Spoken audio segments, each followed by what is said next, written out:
Hello दोस्तों, हम बात करेंगे भोजपुरी की ऐसी फिल्म की बात। जी हाँ दोस्तों, बता दें कि बॉलीवुड से लेकर हॉलीवुड से कम नहीं है फिल्म। जी हाँ दोस्तों, बता दें कि चिंटू पांडे की ये फिल्म है और बता दें कि इस फिल्म में काफ़ी ज़बरदस्त एक सीन दिखाया गया है।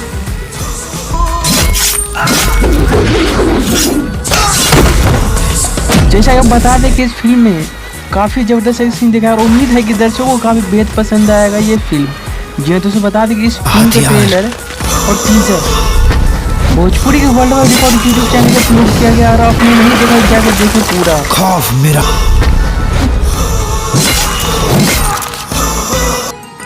और बता दें कि आप लोगों को काफ़ी ज़बरदस्त ये फिल्म है और उम्मीद है कि दर्शकों को बेहद पसंद आएगी। जो तो पता है चिंटू पांडे का ऐसा फिल्म आया है जो कि दर्शकों में काफ़ी तहलका मचा दिया है।